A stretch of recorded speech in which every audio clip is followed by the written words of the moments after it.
La presentación, el espacio al que me invitaron a platicar dice logros y retos, o logros y aprendizajes, y quisiera platicarles un poco de eso.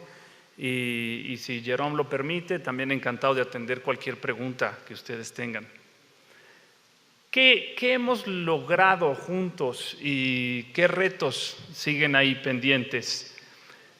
El principal logro es el que tiene que ver con la transparencia, con la rendición de cuentas. Ese es el principal logro. Tengan en cuenta que ese es el principal mandato a la comisión. La comisión es una figura jurídica muy especial, es parte del Ejecutivo Federal, es como otra dependencia del Ejecutivo Federal, pero no es una Secretaría de Estado porque tiene un cuerpo colegiado y hace sentido que si bien tiene autonomía técnica, autosuficiencia presupuestaria, hace sentido que sea parte del Ejecutivo porque ejecuta la política energética. La política en materia de exploración y producción la dicta la Secretaría de Energía, quien la ejecuta es la Comisión Nacional de Hidrocarburos. La ejecuta la comisión porque es la comisión quien tiene la responsabilidad de emitir las bases de licitación, conducir la licitación, asignar a los ganadores, suscribir los contratos a nombre del Estado, administrar y regular a la industria. Entonces, sin duda, es el brazo ejecutivo de la política energética en materia de exploración y producción.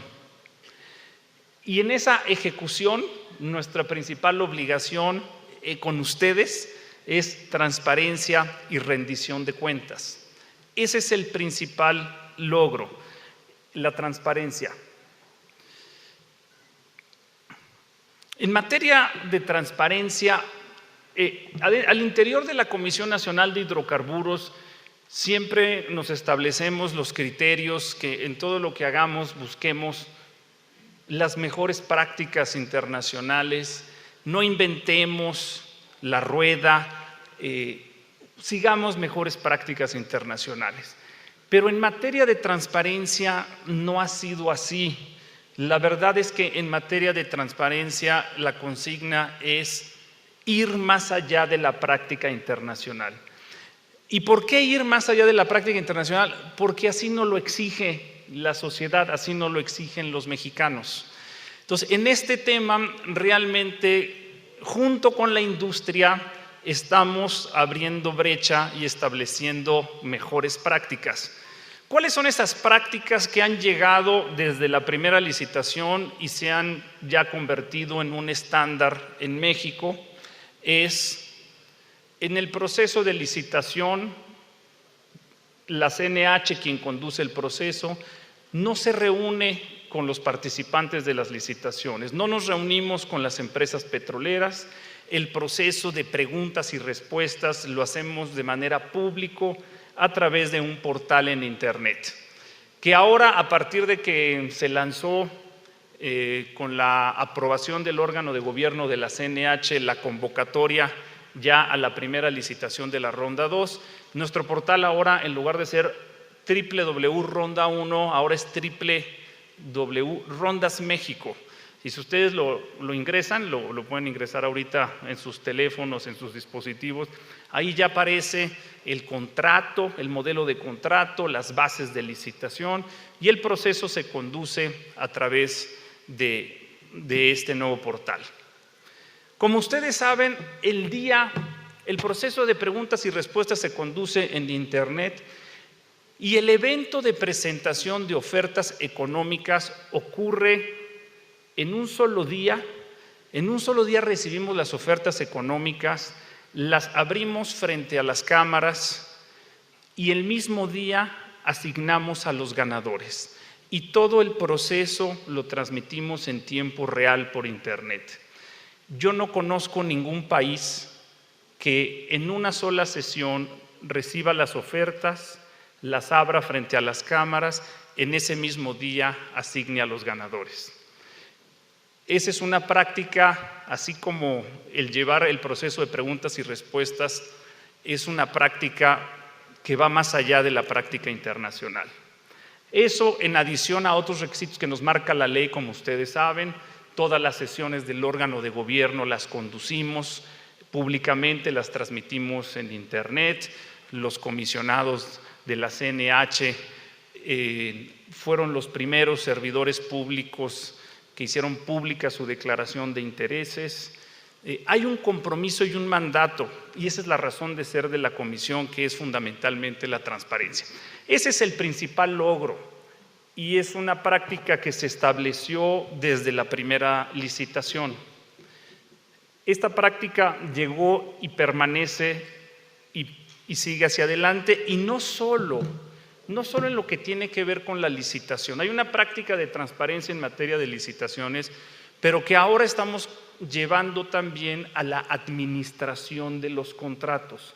El compromiso que tenemos con ustedes es la transparencia y la rendición de cuentas, no solo en la licitación, sino en la administración del contrato. Y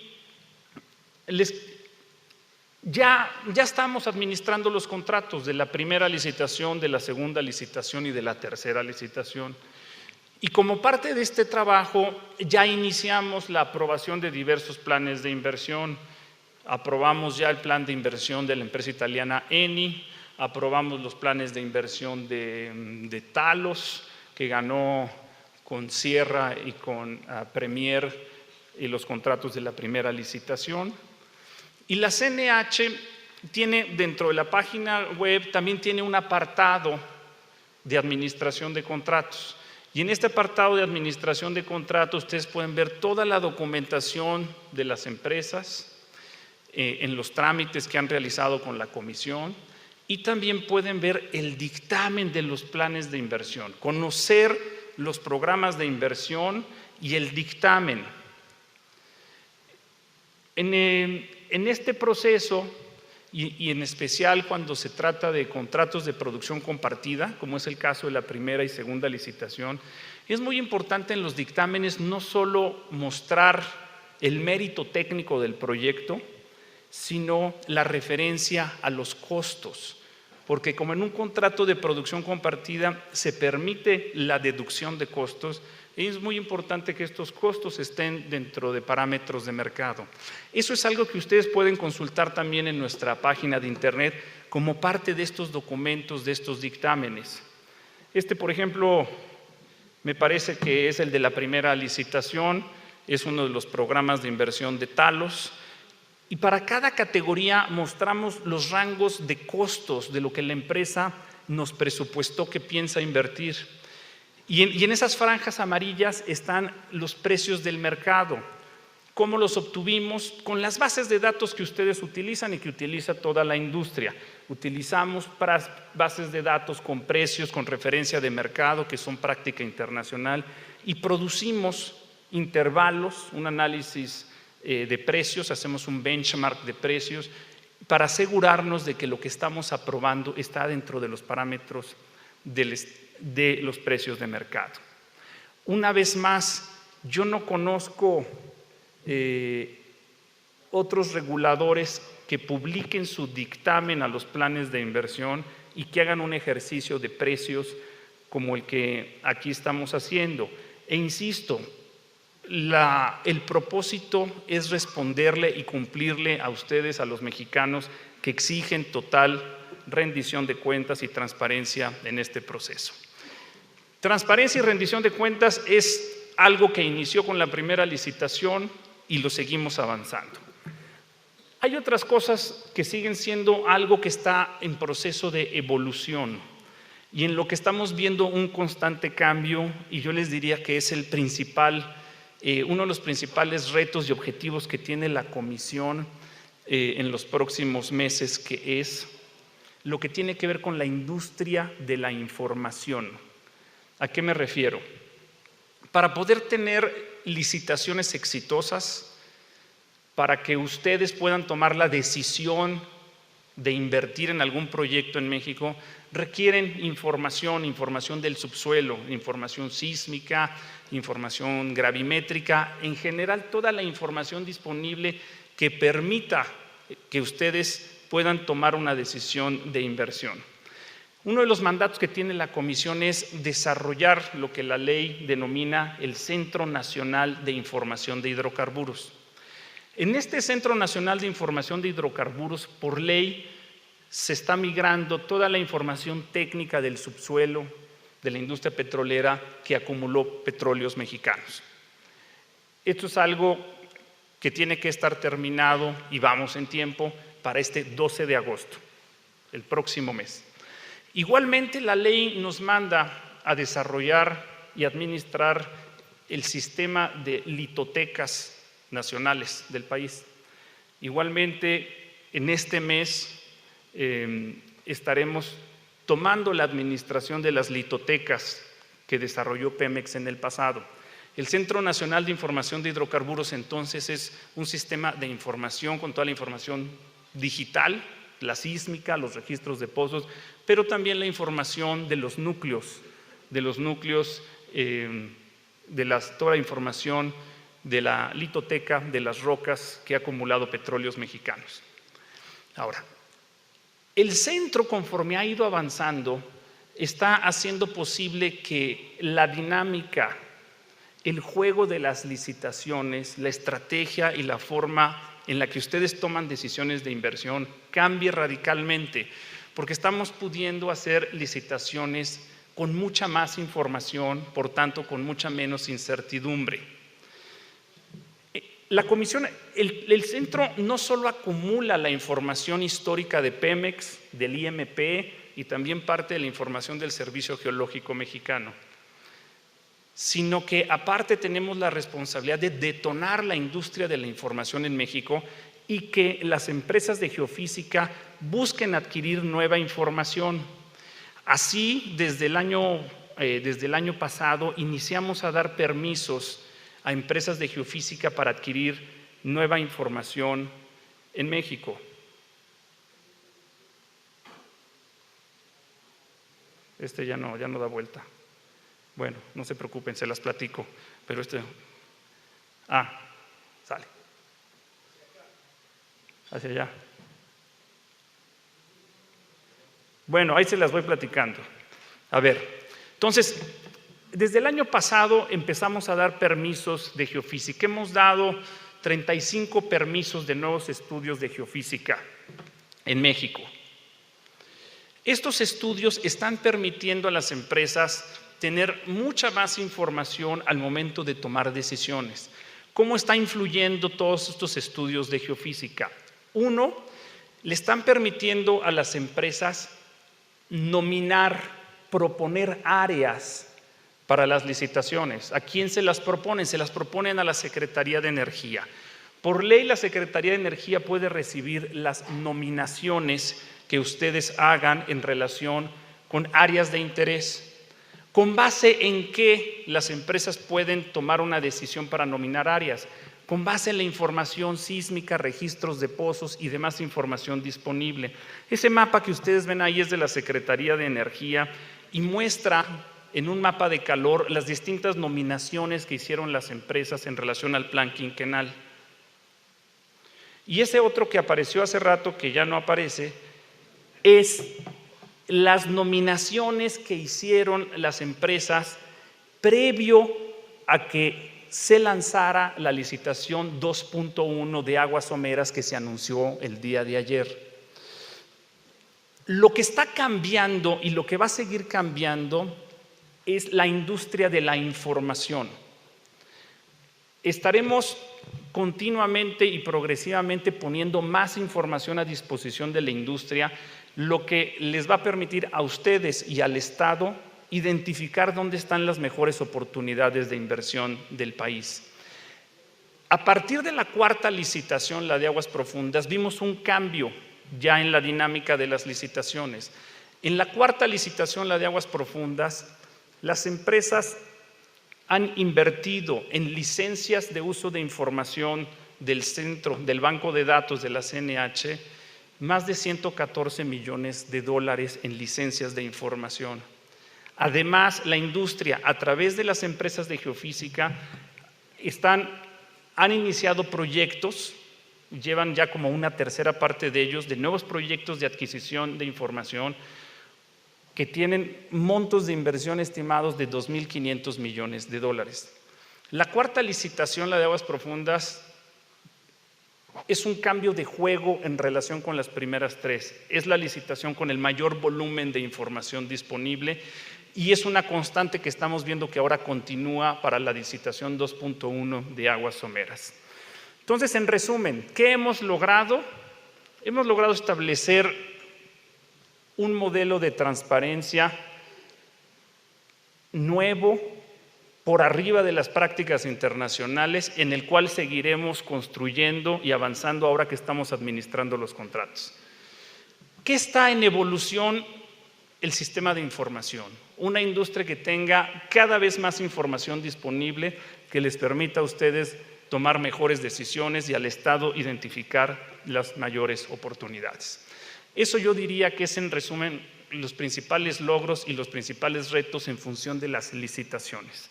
Les agradezco mucho y quedo atento. Si hay alguna pregunta, Jerome, con mucho gusto la atiendo.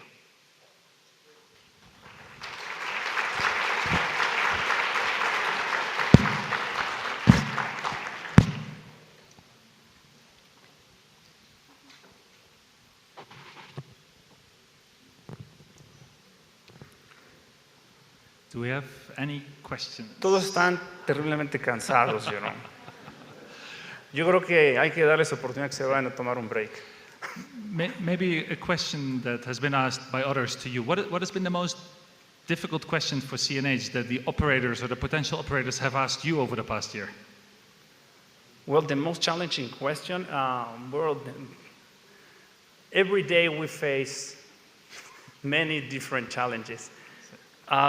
Quizás el reto, de los retos más importantes que tenemos ahora, el otro día Jerome estaba por ahí en un foro, nos preguntaban, bueno, ¿qué les quita el sueño, la actividad en estos días? Lo que ha ocurrido, y aquí el comisionado Franco no me dejará mentir que está aquí, aquí en el grupo, es, al inicio la CNH tenía un trabajo que prácticamente, Jerome, se limitaba a llevar a cabo las licitaciones. Pero ahora ya es un trabajo en donde es, yo te diría, más demandante ya la administración que las mismas licitaciones. Ahorita estamos administrando la licitación de aguas profundas, se lanzó la licitación 2.1, en breve tendremos que lanzar la licitación del farm out de Pemex de Trión, y seguiremos, sin duda muy demandante, pero yo te diría que ya hoy por hoy la actividad de administrar los 24 contratos que ya suscribimos ya consume el principal, ya ocupa el renglón número 1 en nuestra atención. Hay contratos que tienen un reto de ejecución muy particular, que son en especial los de la tercera licitación. Son campos pequeños, pero son en tierra, y son campos que muchos de ellos tienen producción. El comisionado Franco hace unos días estuvo en diálogos con la Agencia Nacional del Petróleo de Brasil en un foro latinoamericano y regresó compartiéndonos la experiencia de que los latinoamericanos están muy sorprendidos y queriendo aprender de México de cómo es que nosotros pudimos lanzar una licitación de campos en producción. La complejidad operativa de ello nos tiene sorprendidos y nosotros no sabíamos que esto nadie lo había hecho en Latinoamérica y ahora nuestros colegas latinoamericanos nos están buscando para explicarles cómo lo estamos haciendo. La realidad es que nos vamos encontrando con retos todos los días. Ese es el principal reto ahorita de la comisión, es ir consolidando los procesos para la administración, pero al mismo tiempo que lo estamos haciendo costa afuera, lo estamos haciendo en tierra y estamos teniendo que desdoblar las capacidades de la comisión muy rápido. Y bueno, y estos operadores todos los días nos traen un reto distinto.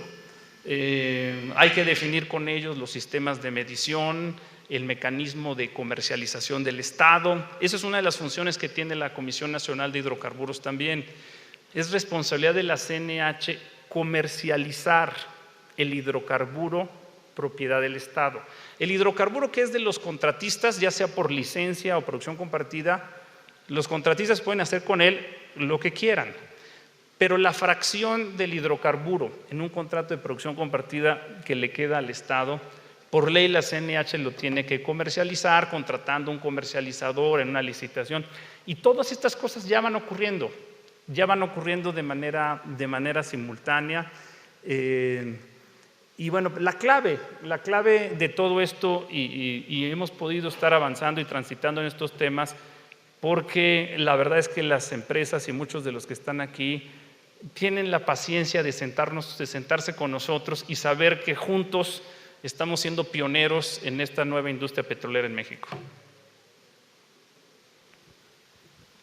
¿Qué tal? Buenas tardes. Una pregunta, de acuerdo a su experiencia en las licitaciones para aguas profundas, ¿qué porcentaje de los contratos considera la CNH que se deberán otorgar para que sea exitosa?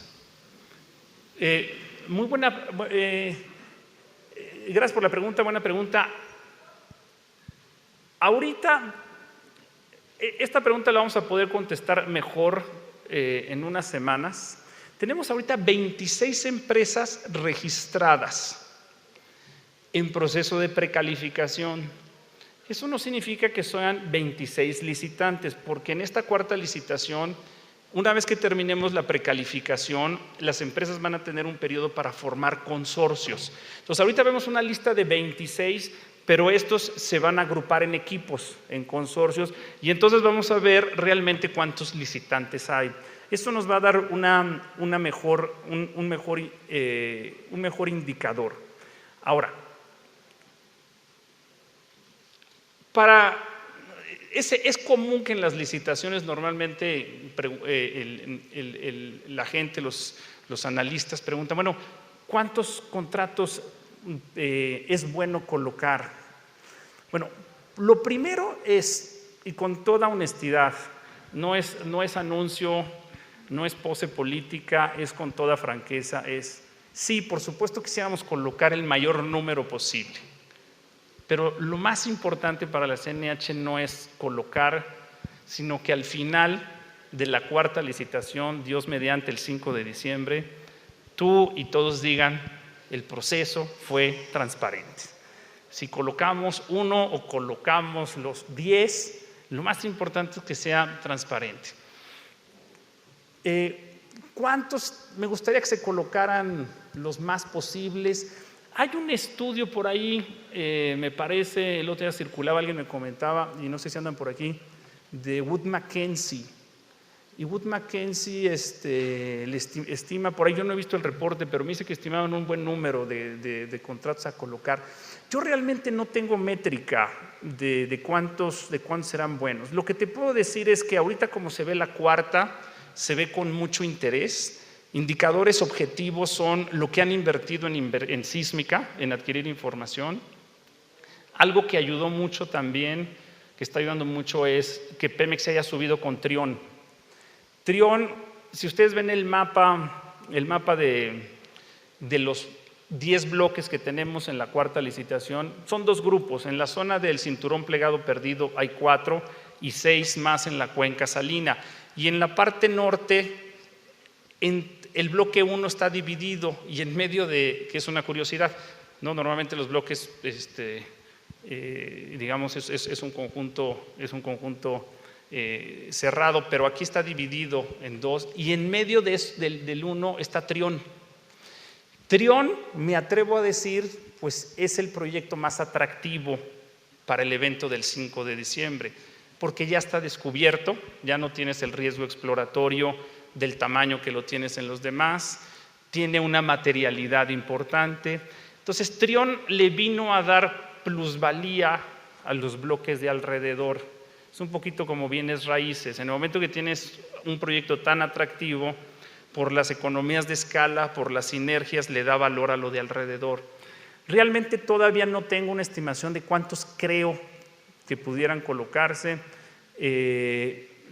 Yo creo que hay que regresar a esta pregunta ahora que terminemos de precalificar y veamos cuántos licitantes están participando y sigamos escuchando a los analistas dar opiniones. Se ve bien, hasta ahora lo que te voy a decir es que se ve bien, esperamos tener éxito, colocar varios, todavía no sé cuántos, pero sin duda haré mi estimación y más adelante me animaré a echar un número. Buenas tardes, Ignacio Farías de la empresa Tecnip. La pregunta que tengo va enfocada a la transparencia, como se expuso en las láminas que presentó. Esperamos ver esta misma transparencia para los proyectos de Pemex, particularmente Ronda Cero. Gracias. Bien, a ver, importante aclarar aquí cómo funciona el proceso. A Pemex en Ronda Cero, como saben, antes de iniciar con las licitaciones con la Ronda 1, a Petróleos Mexicanos, el Estado, por conducto de la Secretaría de Energía, le asignó a Pemex muchas de las áreas en donde Pemex ya tiene actividad, sobre todo donde ya tiene producción. A Petróleos Mexicanos en esa Ronda Cero se le asignó el 82% de las reservas hasta ahora cuantificadas del país y 22% de los hasta ahora cuantificados recursos prospectivos. ¿Qué pasa? ¿Cuál es el proceso normativo para que Pemex pueda tener un socio en alguna de esas áreas de Ronda Cero? Lo que señala la ley es que es decisión de Pemex elegir el área o el proyecto en el que desee tener un socio. Es decisión de Pemex. Es decisión de Pemex si lo que requiere es un socio financiero o un socio que, aparte de aportar el capital, aporte la operación. Decisión de Pemex. Decisión de la Secretaría de Energía, con el visto bueno de Pemex, los criterios de precalificación de ese concurso. Y la ley señala que la licitación la tiene que llevar a cabo la CNH. Esa también es una peculiaridad en el panorama internacional. En el panorama internacional esa es una característica especial del modelo mexicano, como lo definió el Congreso.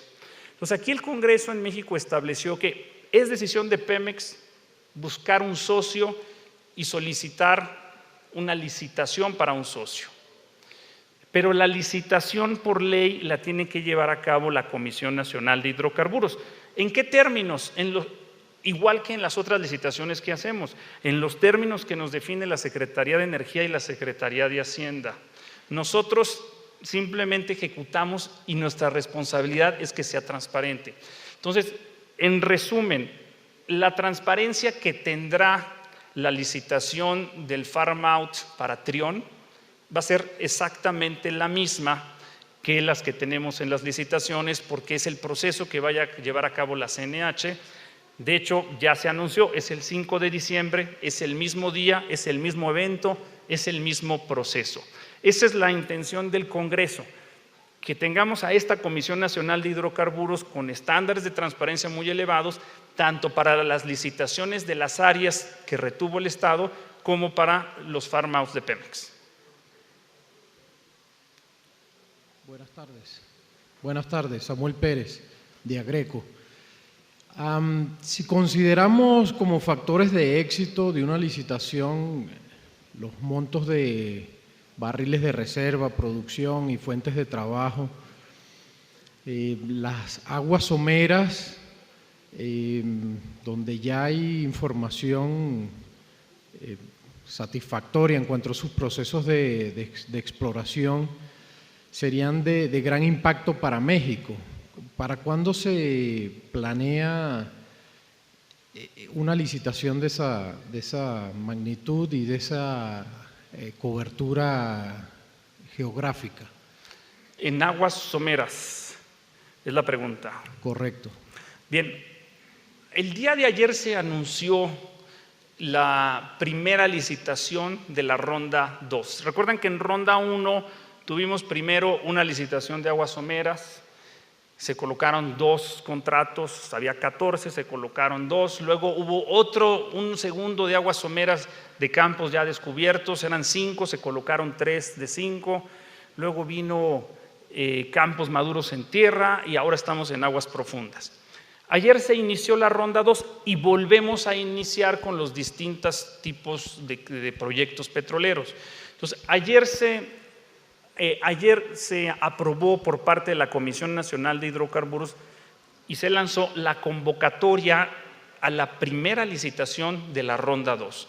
Son proyectos en aguas someras y que tienen mucho más alcance, mucha más materialidad que los que se lanzaron en la primera, en favor de lo que usted señala. ¿Cómo lo comparo?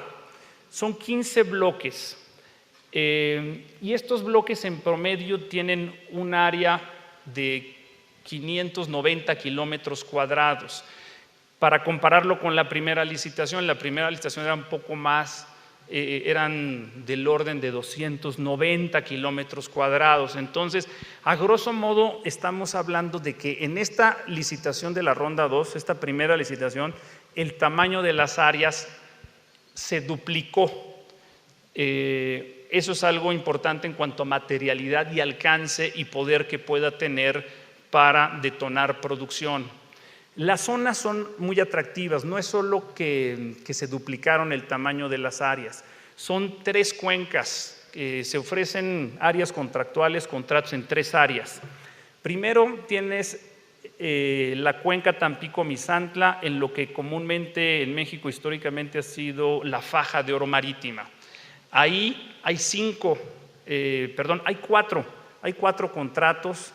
En 3 de ellos inclusive hay campos descubiertos que todavía tienen volumen original. Entonces es un proyecto de exploración, pero tiene campos con volumen original. Ahí el hidrocarburo es crudo ligero y en el último de los bloques es gas.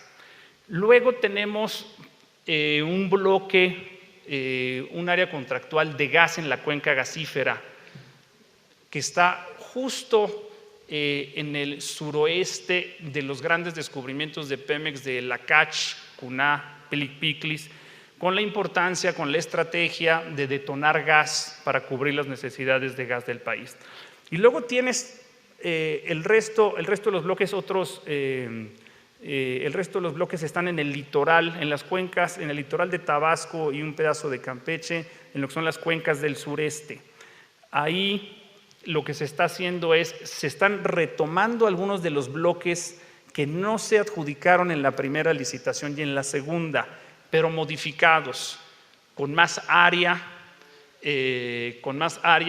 tanto los de exploración como el caso de Xulum, que es un campo ya descubierto de crudo pesado, que originalmente se concursó en la segunda licitación como un proyecto de extracción y ahora se le agrega también área de exploración. Entonces, la licitación 2.1 de aguas someras está definida con una potencia mucho mayor que la primera licitación, precisamente para detonar el potencial de producción que usted señala.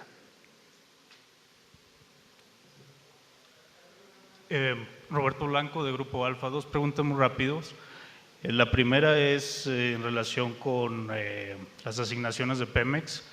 La primera es respecto a, mencionaban en una plática anterior que en el análisis de las asignaciones se puso mucho énfasis en los campos más grandes, con toda razón, por la falta a lo mejor un poquito de personal. Y en los campos más pequeños, pues a lo mejor se hizo un análisis un poquito menos detallado. La pregunta es respecto a esas asignaciones, por ejemplo, Chicontepec. Entiendo que hay información reservada de esos campos, del plan de desarrollo de esos campos. ¿Hay manera de saber cuál es el cumplimiento de Pemex respecto a esos campos? Si se ha estado cumpliendo con lo que se comprometió respecto a esos campos. Y la segunda pregunta es respecto a cómo la comisión determina si emite un Production Sharing Contract o una licencia, y cuál ha sido su experiencia respecto a, ahora que va a administrar Production Sharing Contracts, todo lo que implica el tema de administración de ese tipo de contratos respecto a una licencia en donde ya prácticamente el mercado determina la regalía y el gobierno recibe básicamente el dinero upfront, básicamente. Muchas gracias. Voy a la primera pregunta, que tiene que ver con la información de los planes de Pemex en Chicontepec y otras áreas de asignaciones Ronda Cero, para luego tomar el tema de cómo elegir producción compartida o licencia. La Comisión Nacional de Hidrocarburos, y en este compromiso de transparencia, si ustedes se meten a la página de la CNH en lo que tiene que ver con los contratos, ¿no?, lo que se ha licitado, ustedes pueden ver el contrato mismo con todos sus anexos, firmado, los programas de inversión comprometidos, los tiempos, los documentos, la producción, los pagos, todo, ¿no?, los planes de inversión, lo que les enseñaba hace un momento aquí en la página web. Y aquí el colega hace una pregunta muy importante. Bueno, pues sí, y para las asignaciones también necesitamos tener ese nivel de transparencia en las asignaciones que se le ha dado a Petróleos Mexicanos. Y quiero comentarles, que no salga de este cuarto, que esto ya me lo habían comentado alguien, ya me lo han comentado antes, ¿no? Me han dicho, bueno, pero es que ese nivel de transparencia que tienes en contratos, pues hace falta verlo también en las asignaciones de Petróleos Mexicanos. Entonces, buen punto tomado. ¿Qué estamos haciendo para que haya juego parejo? Ya emitimos y están en la página de la CNH los reportes, las fichas de todas las asignaciones que se le dio a Petróleos Mexicanos. ¿Cuál es el compromiso de inversión y de trabajo de Petróleos Mexicanos? Eso está disponible también ya en la página de internet, pero nuestro colega fue más allá y dijo, ¿y el cumplimiento? Estamos por emitir próximamente los reportes de cumplimiento, pero les voy a dar un calendario para que lo tengan presente. Cuando se promulgó el cambio a la reforma constitucional y en sus anexos, se estableció que en los proyectos de exploración, en todos Pemex tiene que tener un cumplimiento. Si no tiene el cumplimiento, tiene que revertir esa área al Estado. Particularmente en los de exploración se señaló que en un plazo de 3 años, Pemex tiene que mostrar el cumplimiento del programa mínimo que le estableció la Secretaría de Energía. Esos 3 años se vencen, si no me falla, en agosto del próximo año. Pero nosotros antes de eso, en estas semanas, estaremos reportando cómo va el avance. Y Pemex en algunos irá cumpliendo, en otros no, ya lo veremos. Tiene la fecha de corte, conforme a la reforma constitucional, es en agosto del próximo año. En agosto del próximo año se hace un corte. Por ley, la Comisión Nacional de Hidrocarburos es el administrador de las asignaciones. No es quien las otorga, no es como en los contratos. En los contratos quien otorga el contrato es la CNH y la CNH lo administra. En la asignación es la Secretaría de Energía que le da la asignación a Pemex, pero lo administra la CNH. Entonces, para agosto del próximo año y antes de eso, nosotros vamos a hacer un reporte que será público, por supuesto, de todo el cumplimiento de Petróleos Mexicanos. Pero antes de eso, en estas semanas estarán viendo ustedes los avances parciales que lleva Pemex. Ya lo que está a disposición es para cada asignación, la asignación, sus parámetros de identificación y el compromiso mínimo, el trabajo mínimo que le estableció la Secretaría de Energía. Y en los próximos días estaremos viendo el avance de cumplimiento. Muy buena observación y algo muy importante a todos. El que la CNH sea un organismo transparente depende igualmente de ustedes. Si ustedes no le exigen a la CNH que sea transparente, pues el día de mañana va a haber faltas. Es bien importante que ustedes nos mantengan en exigencia de transparencia. Paso al siguiente punto, que es, ¿qué es mejor, producción compartida o licencia? Primero les voy a decir qué es lo que estamos viendo hasta ahora, o sea, qué es lo que se ha instrumentado hasta ahora y cuál es el criterio que se está observando, y ahorita yo hago mi reflexión sobre pros y contras de uno u otro. Lo que estamos viendo hasta ahora es que el gobierno, ¿quién define el contrato primero? El contrato lo define por ley la Secretaría de Energía, pero dice la ley que los términos fiscales los define Hacienda. Y la verdad es que una cosa implica la otra. Si yo digo que es contrato de licencia, significa que los términos fiscales es un porcentaje de los ingresos brutos. Si yo digo que es un contrato de producción compartida, significa que los términos fiscales se establecen como un porcentaje de la utilidad. Entonces, de facto, el Congreso le dio a CENER y Hacienda una facultad concurrente. Son las dos secretarías que al final tienen la atribución concurrente de definir el contrato. ¿Cómo se ha definido el contrato hasta ahora? Lo que hemos visto es costa adentro, licencia; aguas profundas, licencia; aguas someras, producción compartida. Hasta ahorita parece ser que ese ha sido el criterio de las dos secretarías. Ahora, ¿qué es mejor? La verdad es que no está claro, y ese es un debate internacional. Hay países que se inclinan más por un gravamen sobre ingresos brutos en materia de renta petrolera y otros que se inclinan más sobre un gravamen sobre la utilidad. La distribución de los riesgos sin duda es distinta. En un contrato licencia, el Estado le dice al contratista: el riesgo de costos es enteramente tuyo. Yo únicamente me voy a concentrar en cobrarte un porcentaje de los ingresos. Entonces, en un contrato de licencia, el riesgo de costos se transfiere completamente al contratista. Ahora, el contratista naturalmente va a cobrar una prima de riesgo por administrar ese costo, que se va a ver reflejado naturalmente, presumiblemente, en las licitaciones, en la regalía que ofrezcas. Entonces, en un contrato de licencia, todo el riesgo de costo lo transfieres y lo va a tomar el contratista, pero de alguna forma el contratista en la subasta te va a cobrar una prima de riesgo por administrar ese riesgo en materia de costos.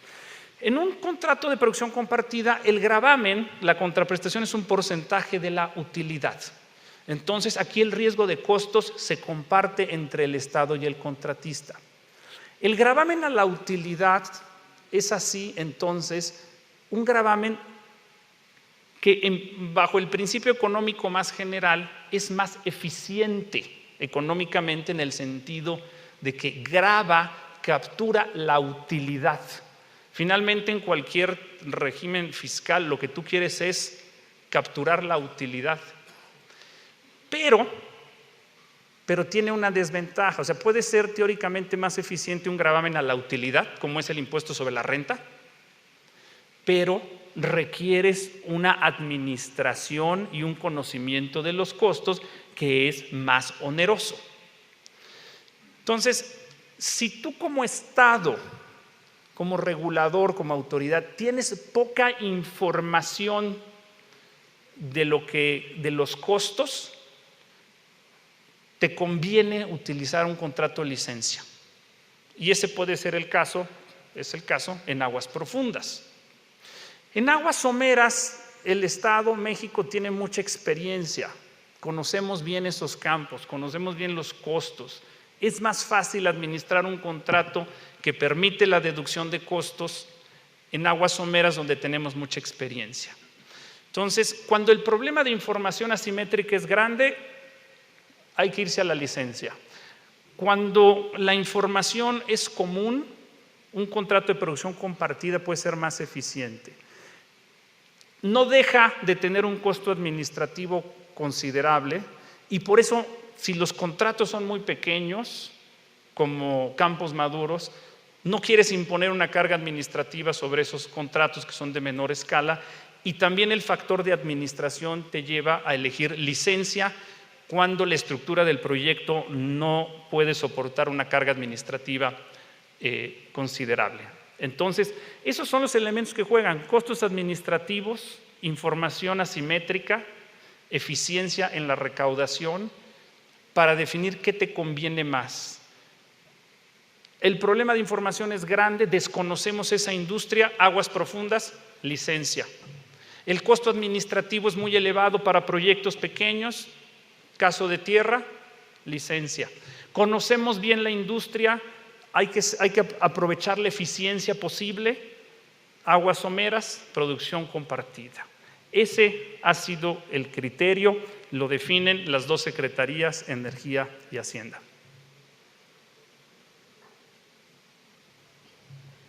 Muy buenas tardes, Luis Octavio Alcázar de Química Polo. Juan Carlos, un poquito regresando a lo que nos comentaste referente a las lecciones aprendidas de la ronda 2. Te pregunto lo siguiente, ¿se ha logrado o se va a hacer algo respecto a ese servicio postventa que ustedes deben de dar por esa transparencia que comentas? Yo sé que fue un éxito, todos estamos convencidos de que fue un éxito, todos los campos fueron asignados a las compañías, los 25 campos.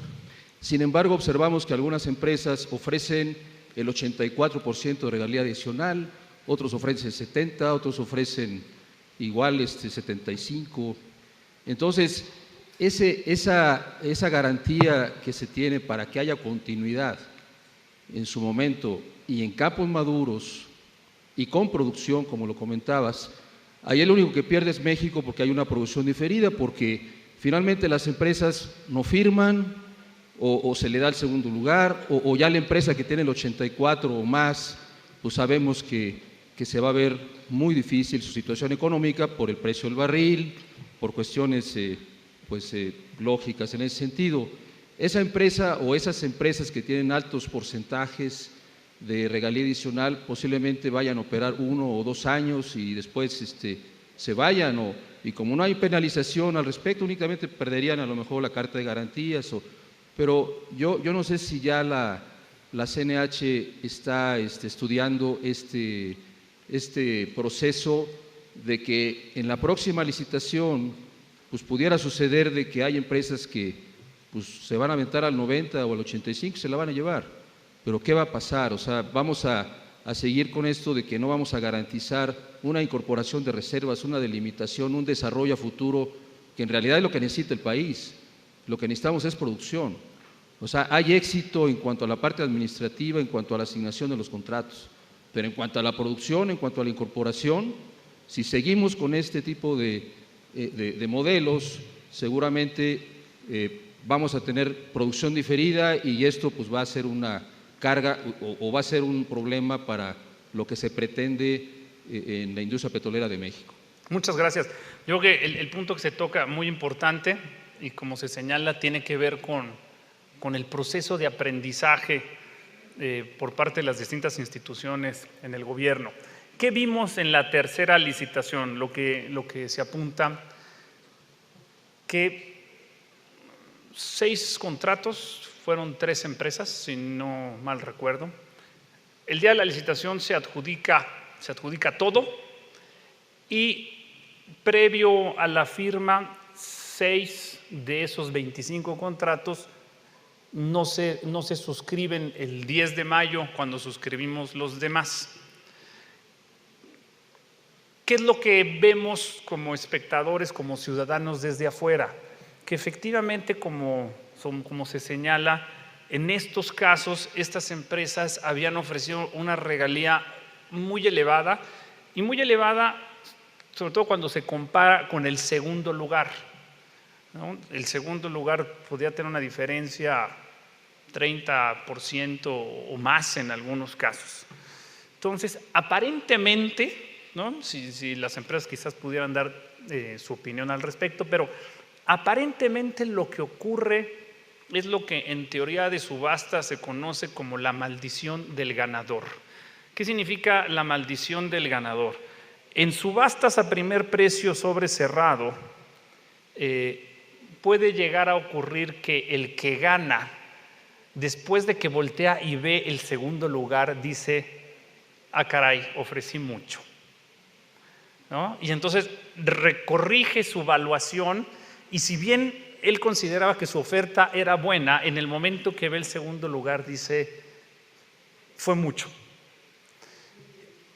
Y en este caso tuvimos 6 contratos que no se suscriben, se les ejerce una garantía de seriedad, que son cartas de crédito, que es como un cheque al portador, se ejerce una garantía de seriedad y procedimos a adjudicar a los segundos lugares.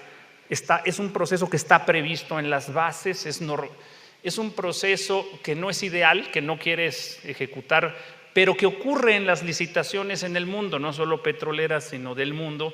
Entonces está previsto que si eso ocurre, ejerces la garantía de seriedad y te vas al segundo lugar.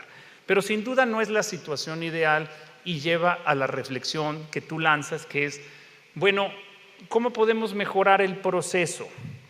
Y hemos escuchado de distintos analistas, y bueno,